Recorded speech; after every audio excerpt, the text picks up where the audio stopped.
in particular YouTube. The Center for Countering Digital Hate published a report citing a surge in what it calls new denial, which seeks to undermine climate science and solutions rather than outright rejecting climate change as a hoax. The group says those videos are racking up money, a lot of money, for YouTube.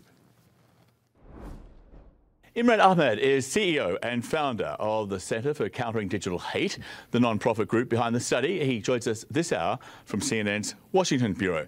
Imran, thanks for coming in. Thanks for being with us. My pleasure.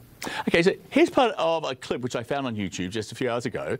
It's some guy in a trucker's hat. He's quoting researchers and independent scientists. He's talking about the health effects from electromagnetic fields, or EMFs, from solar farms. Listen to this. Because of the EMF, some independent scientists are saying that this can cause health issues, and including cancer.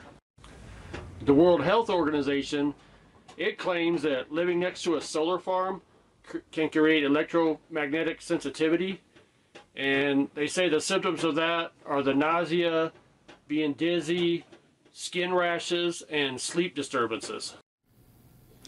Okay, here's what the World Health Organization actually really does say.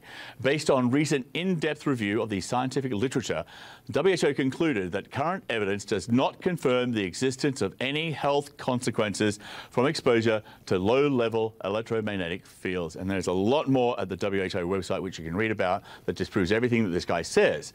So is that sort of new denial content which appears to have surged in recent years that you found in the study?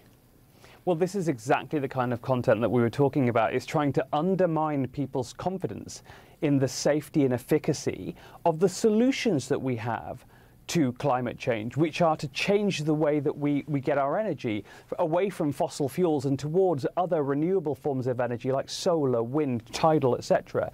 I think what's so interesting about it, though, is that the reason they're having to do this is because, of course, science has succeeded in persuading most people that climate change is real, that it's man-made.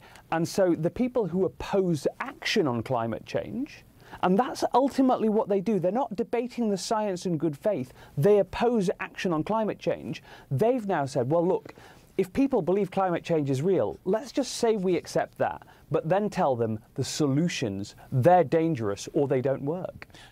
Who in particular are they? Is there a driving group behind these people? Are they individuals? How would you define them?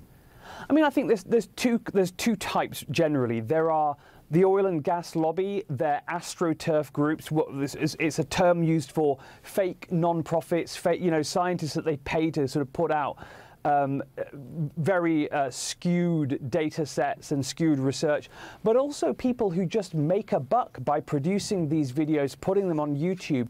And of course, what YouTube and all other social media platforms do is put advertising next to them, and quite often they share that revenue with the content creators. So by producing controversial information, and it's not just the people that agree with them that are watching this, it's all the people that disagree who are then posting it and going, look at this idiot, and as we are today. Yeah.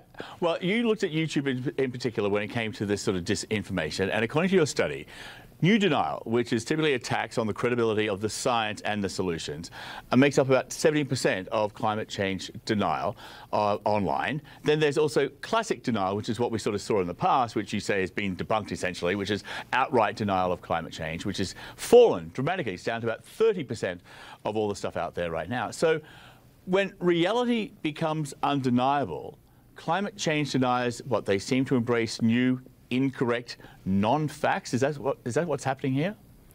Well, I actually think that this is a story of both success and of cynicism. It's the success of climate scientists and climate communicators and advocates in persuading people of the accuracy of the science. It's also of the cynicism as well of a movement that wants only one thing: to prevent action being taken on climate change, whether that's for their own economic interests or it's because, frankly, they're chronically misinformed.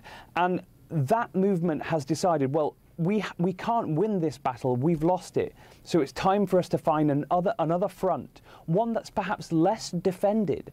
Because, of course, most of the climate advocacy movement, most of our politicians, communicators, journalists and others who are reporting the facts and telling the facts to the people, they focus on this thing that has been an area of contention. But the area of contention has moved. very quickly, your study, again, just focused on YouTube, which appears, this is going to your study, to be making, what, about $13 million a year from these new denial type of videos. And the company tells CNN, when content crosses the line to climate change denial, we stop showing ads on those videos. We also display information panels under relevant videos to provide additional information on climate change and context from third parties. Well, the clip we saw earlier has advertising. It's still there. There's no information panels. There's no disclaimers. There's nothing. So, you know, at a minimum, there's room for improvement, you'd say? Well, look, there's two issues here. One is that their current policy, and YouTube already ban not posting, but the monetization, so putting ads on and sharing revenues with the content creators of climate denial content. They also say that they will not amplify, so they will not spread that into lots and lots of more people's news feeds unprompted without them following it specifically. Now, that policy is not being well enforced right now on the old denial, the classic forms of denial. And what we've said to them is, A, you need to fix, you need to improve the quality of your enforcement on the old denial, but you should also include the new denial as another new and vital form of climate denial, because Google claims to be a green company, but you cannot claim to be a green company and at the same time profit lavishly and amplify, broadcast climate denial to billions. A good point to finish on, Imran. Thanks so much for being with us, and a good study to read as well. Thank you for that. My pleasure.